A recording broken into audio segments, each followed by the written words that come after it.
the more the time passes, the more I'm starting to think that Cecil is the protagonist of the show. Yes.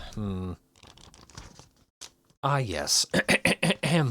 Greetings, ladies and gentlemen, and welcome back to some more Invincible. Season 3, episode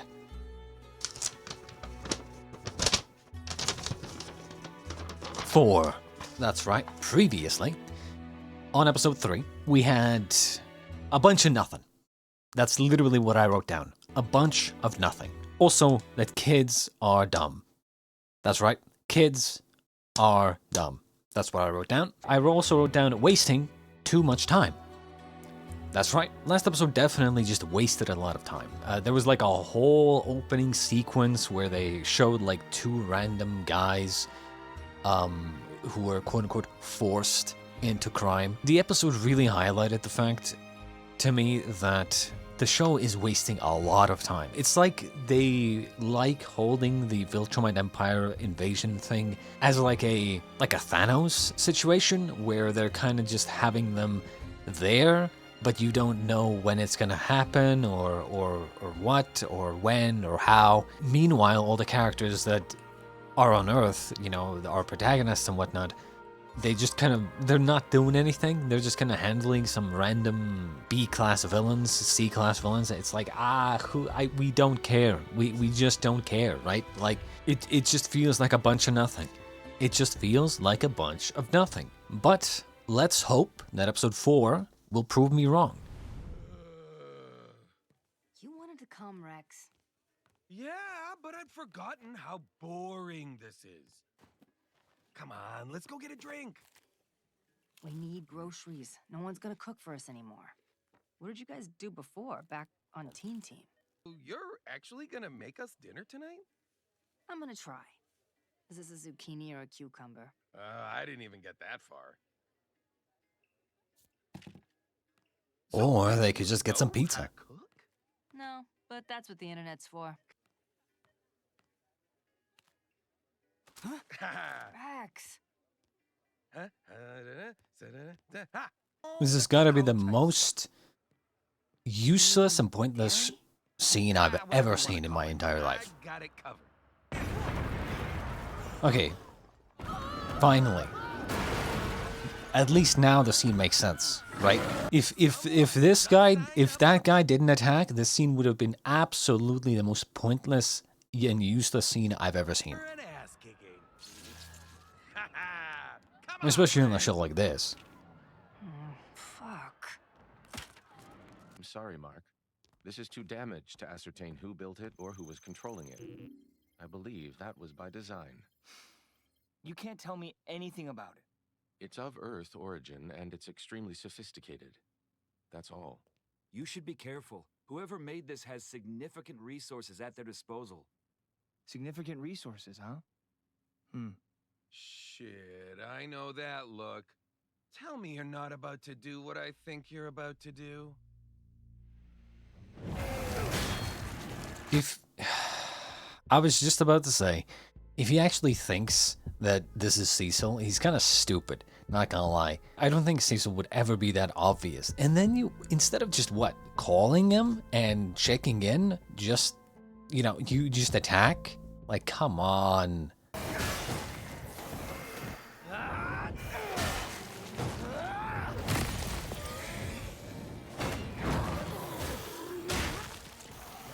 What did they think is going to happen? Like, he gets to Cecil, and then Cecil says, yeah, no, that wasn't us.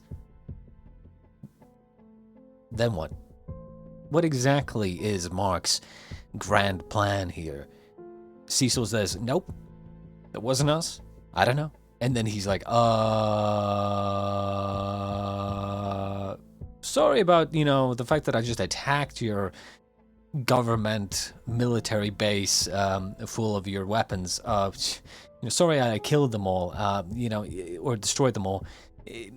My bad, misunderstanding.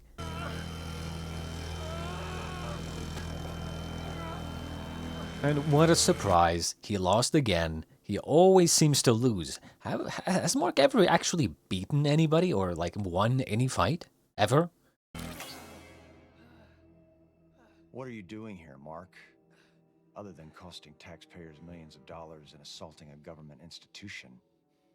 You know that's a felony, right? Might even be treason. You know exactly why I'm here. Do me a favor and pretend I don't. You're spying on us again.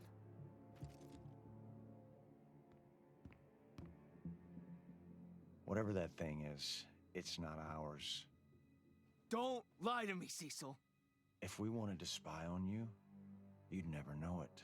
That's what I said. That's literally what I said. God, with every episode, Mark is losing me. Mark is just losing me with every episode. Maybe think about that the next time you decide to punch your way into the Pentagon. This is not over. Well, that was a terrifying way to start my morning. Jesus, look at this mess. What do we do if Mark decides he doesn't believe us? We hope to hell that doesn't happen. Besides, it's the truth. But The fact is, the more the time passes, the more I'm starting to think that Cecil is the protagonist of the show. Like, straight up. He's like the one normal guy who's trying to prevent a fucking Superman invasion, and everyone else is just fucking doing whatever the fuck they want. He never loses his cool, right? He's always thinking. He always talks calmly. Everyone else is like, stay away from my family. You can't be doing this. Well, meanwhile, he's like, look, let's talk about this calmly, okay? Let's look at things rationally and talk about this logically. I'm starting to think that he is the protagonist. We are spying on the Graysons. yeah, but not with this Donald. And I'd really like to know who is. This would be weird. Not just a date, but like a date. But the weird thing is, That it isn't weird? yes. Exactly. Oh, did I misread that? No, you didn't. But please tell me that's not a glowing portal opening up next to our table. You have no idea how much I wish I could say that. Just another Tuesday. James, we're not looking for trouble. We need your help. What? No. You guys should be in prison. We had a good reason to steal the Declaration. Millions of lives were at stake. They still are. We're from the future. God damn it.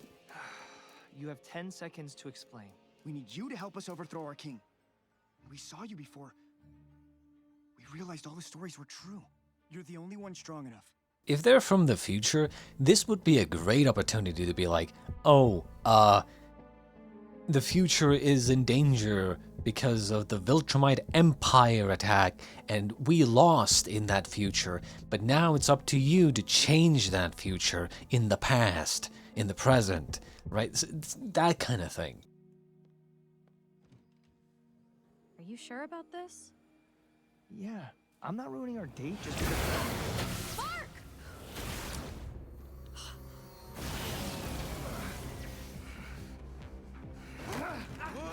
Where the hell did you take me? We told you! The future! Take me back. Now!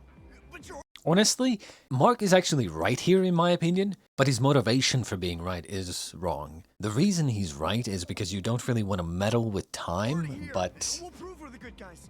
And if you help us, we'll give you back the Declaration of Independence. You two better really need me. Wow. You just have that on all the time? Hey, you're already on thin ice, buddy. Where can I stash my clothes? Hey. Was that me? Why'd I look so miserable? With time travel, it's best not to ask those kind of questions. Interesting. So at some point he's going to, I assume at some point he's going to go take his own clothes, when he probably goes back to his own time. War. Centuries of it. Us versus him. Who? We lost. They think we're the king's spies. They can't break curfew. In the middle of the day? All day. Every day. the planet was on the brink of collapse. Then one man was made ruler of Earth. And he ruled well for a while. The legends say his brain worked better back then. Then something changed. We don't know what happened exactly. It was before our time. I mean, he's got to be a viltrumite, right? Mandatory work camps, prison for dissenters. When he personally took 10 cities off the map for resisting, that's when the rebellion was born. We tried to stop him, but he was too strong. Is he a viltrumite? We don't know what that is.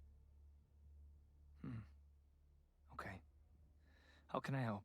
Well, if we're going based off of, you know, classic time travel stuff, it's probably Mark, you know, the king in the future. It's probably Mark himself or something. Oh, thank you. Our next step should be to make some noise. Also, what's the king's name? You are in violation of the king's curfew and subject to immediate imprisonment and/or execution. Yeah, we know.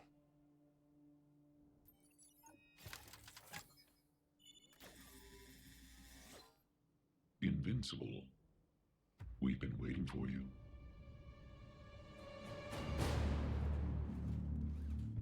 Took our mother when we were 8. We never saw her again. We grew up in the work camps. That's No one asked, bro. Absolutely no one. why we risked everything to bring you here.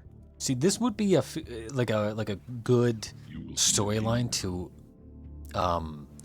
kind of connect to the main storyline of the, you know, incoming Viltrumite invasion, but I have a feeling that they're not going to do that. I mean, most likely it is himself, the king, right?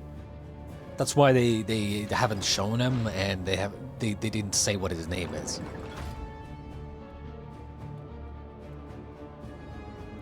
And most likely that's why the robots know, you know, Invincible, we've been waiting for you or something. Because the king in the past also went into the future, so he knows that this is going to happen already.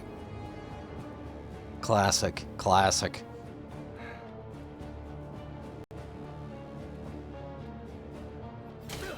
Okay, asshole. Whoever you are, it's over. Oh. It's immortal, right? Only one man alive knows me by that name. Is it really you?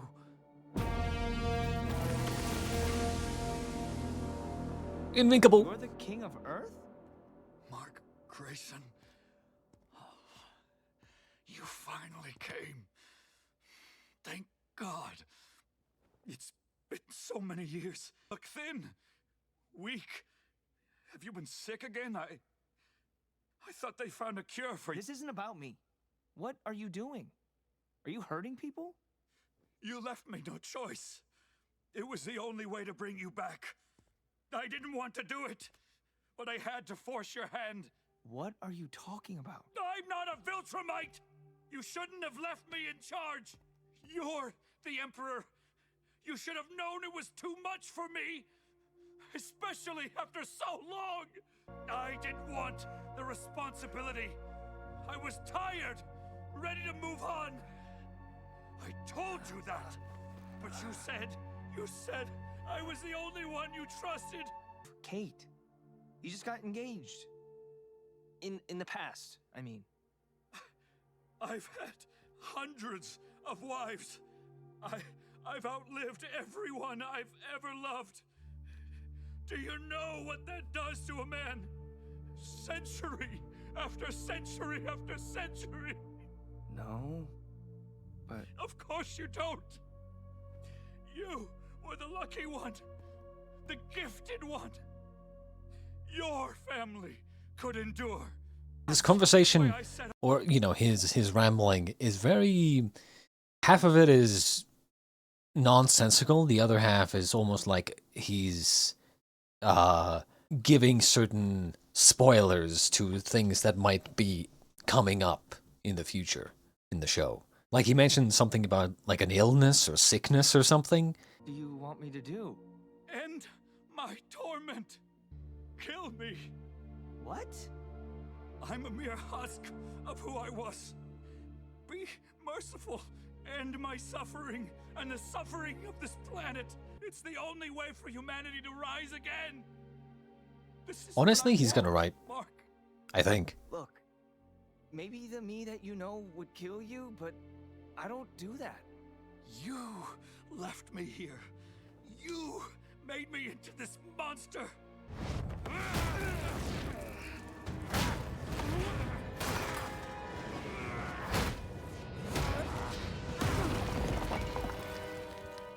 You will kill me, whether you want to or not. Stop! We don't have to do this. Let me help you. I've fallen for your lies before. They're always the same, full of false hope. But some things can only end in death. We were friends once. Do this for me. There's only one way to stop me. One way to end this forever. One way to save them and get everyone out. I feel like there's something else going on here.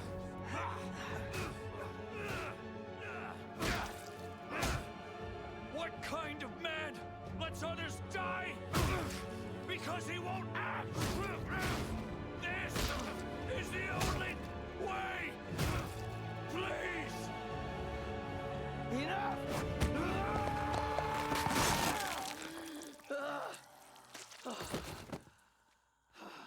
Well, that was easy. Thank you. That must have been hard. Don't thank me. Please don't thank me for that. It's what he wanted. So? That's not a reason to kill someone. The reason I actually like this a lot is because, you know, I've talked about heroes and what makes a hero a lot recently because I'm watching this and I'm watching To Be Hero X as well, and there's a lot of hero talk going around.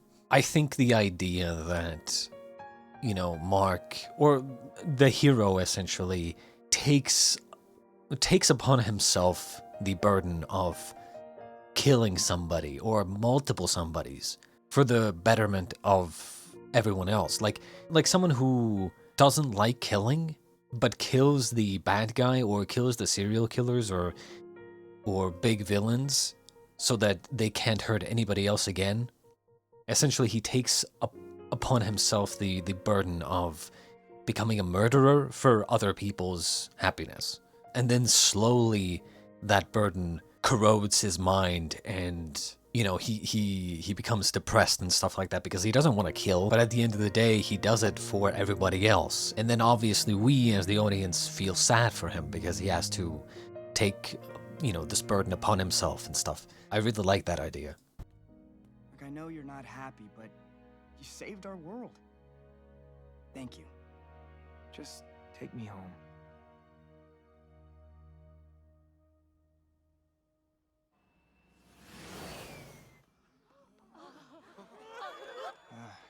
It's been a long time coming. There's just one more thing you need to do. What? Where can I stash my clothes? Hey. Got him? Okay. Hold on. How did you... Oh, it really was time travel. Did they actually need your help? Yeah. I just... Eve, am I a good person? Of course you are. What happened there? Notice we had that whole fucking thing, that whole storyline, in less than half an episode. Rushed. Heavily rushed. Especially, dude, you're doing time travel, bro. Time travel where you're going to the future, stopping someone that Mark knows. He has to literally fight against him and kill him, and he doesn't like it, and so on and so forth. And you're doing this in like 20 minutes. Like, come on. Of the world. I feel like a storyline that has time travel like that should take at least a couple episodes. Is that what I think it is? Yeah. We'll need to stop in New York. Declaration of Independence. Washington, D.C. Nicolas Cage. Where is he?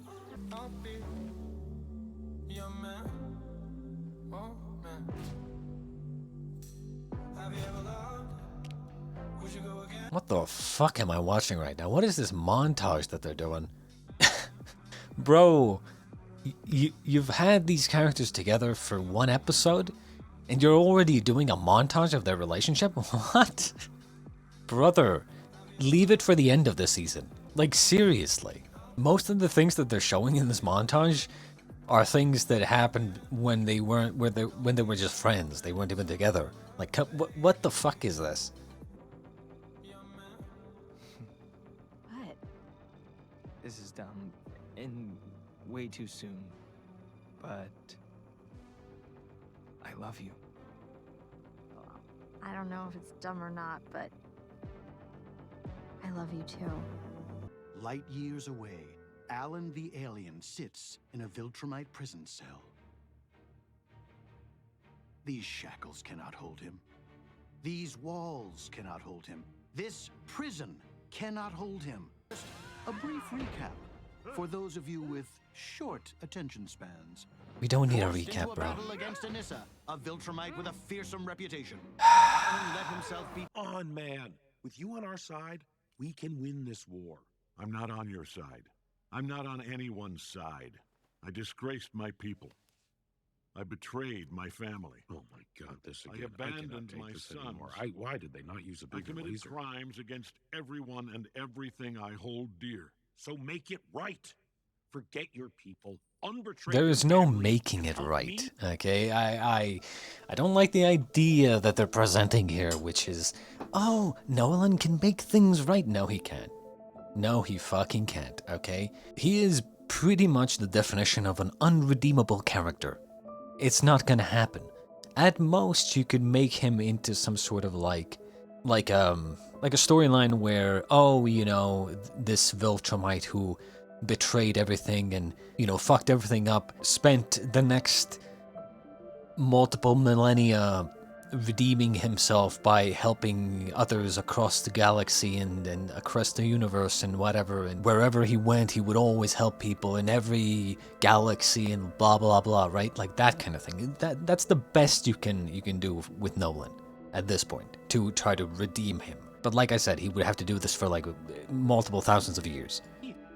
There's no like, oh, let's start fighting against the viltrumites and you're all of a sudden redeemed. Nope. That's not how that works. Whatever that other kid's name is, stop the Empire. No. Oh, come on! Nolan. I thought you'd forgotten about me. We never forget our duty. It's a shame we can't say the same for you. Are you prepared?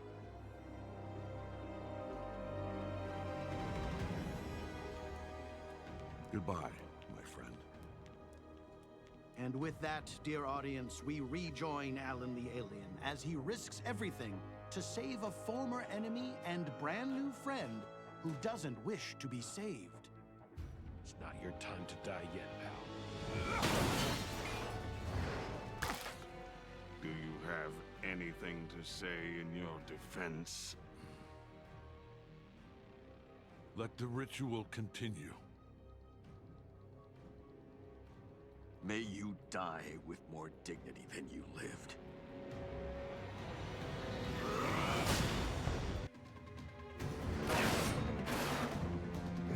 Prison break.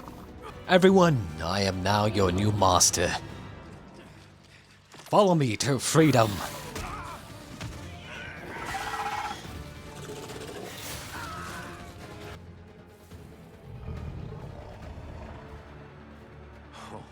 Unleash the Balrog.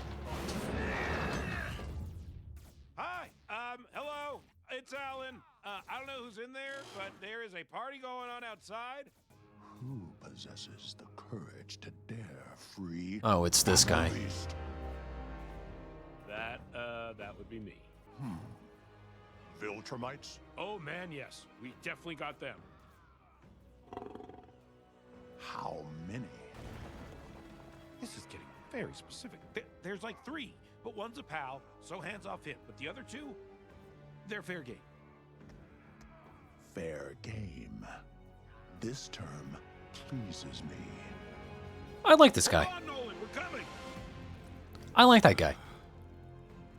I like that guy. He's like a more direct Hisoka. He just wants to fight, right? He just wants to be the very best, like no one ever was. What? No. Leave me be, alien. We all know the stories of the great Nolan. Maybe it was in him all along. We should investigate his lineage in case the rot goes deeper. Was your betrayal worth death? Answer me! Yes. And I'm sad you'll never understand.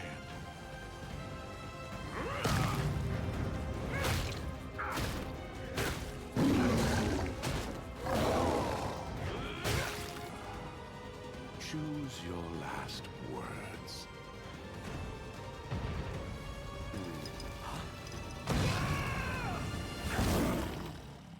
Sorry we're late. Oh man, you look terrible. Did you guys do this? That's not very nice. I told you to go. You should have listened to him. Viltrumites. At long last, my thirst for battle can be satiated. Okay, I really hope that they don't kill him instantly for some sort of jokey, some sort of joke thing where it's like he's like, oh, he's so confident, oh, my battle thirst to be quenched and whatever the fuck, right? And then he just dies instantly. Like, I really hope they don't do that. I actually hope that he takes both of them at the same time. And if this conflict brings about the end of like this guy actually, like, I would love to see more of this guy. Life, I will savor it all the more.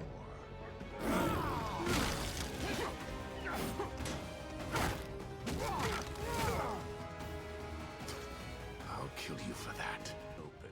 I mean, I don't like to brag.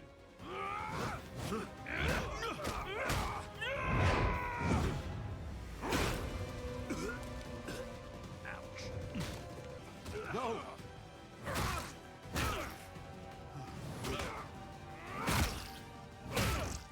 Oh, sorry I ruined your execution, Nolan.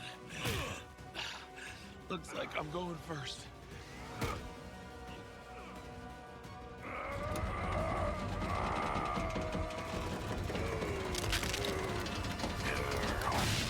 Get away from him!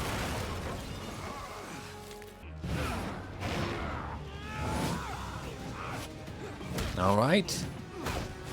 Finally, we're getting somewhere.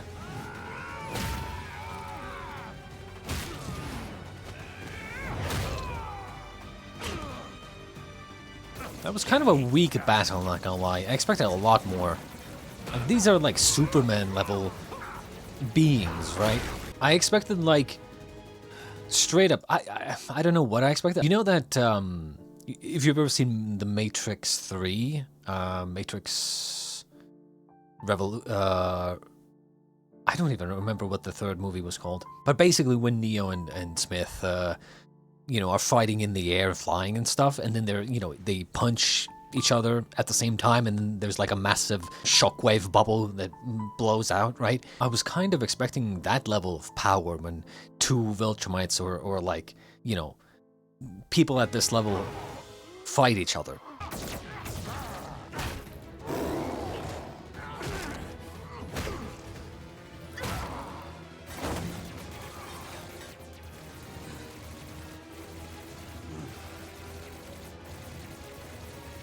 You think battle beasts can survive in space? Probably, right? What?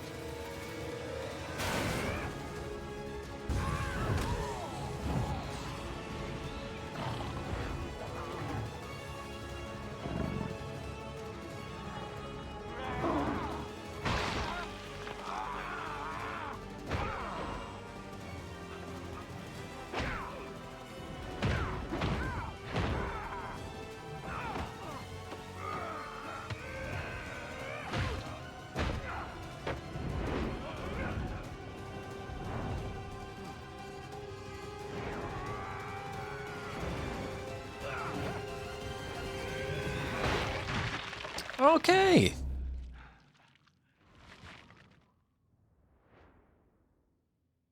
Well, that happened.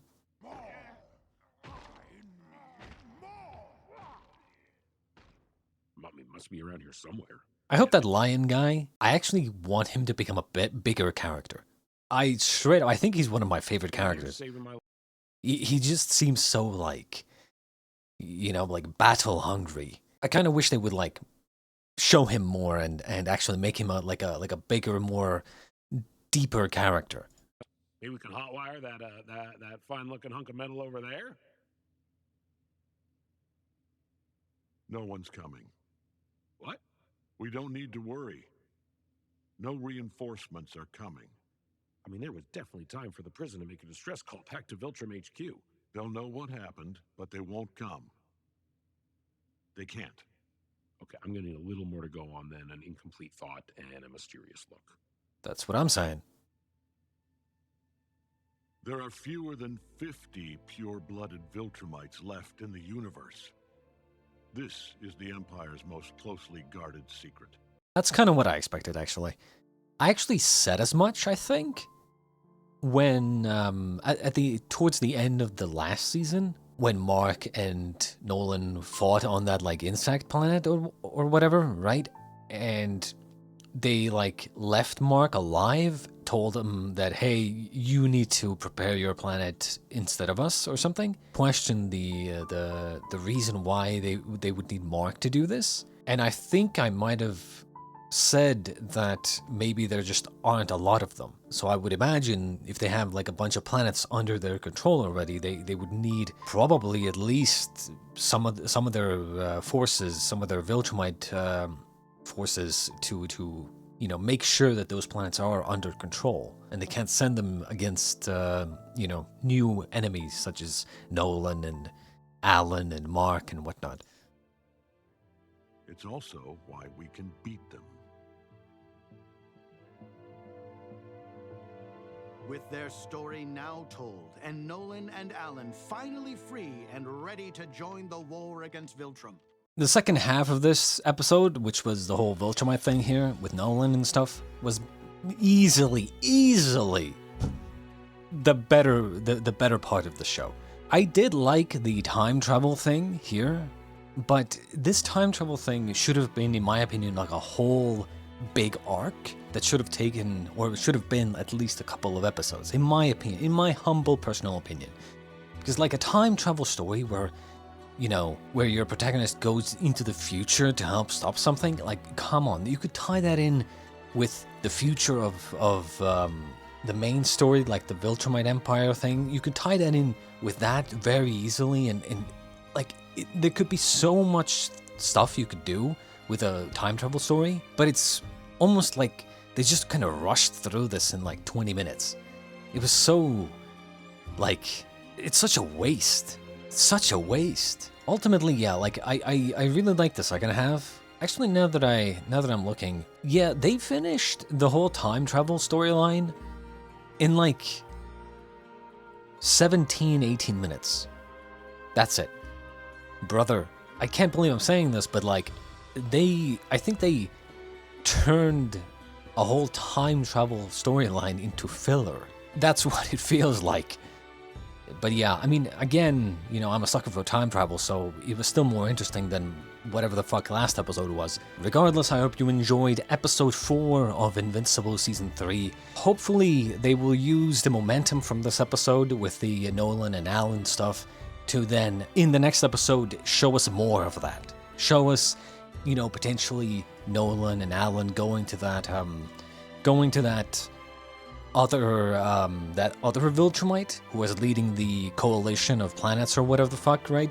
And then maybe Nolan and that guy have a conversation about like, oh yeah, Nolan, you're not the first Viltrumite to like turn their back on the Viltrum Empire and whatever the fuck, right? And you know, a millennia ago, I also had something, you know, and I realized the truth, and I turned my back on them, and like blah blah blah, right? Like shit like that could be interesting. But I guess we shall see in the next episode next time. Until then, ladies and gentlemen, I shall bid you adieu.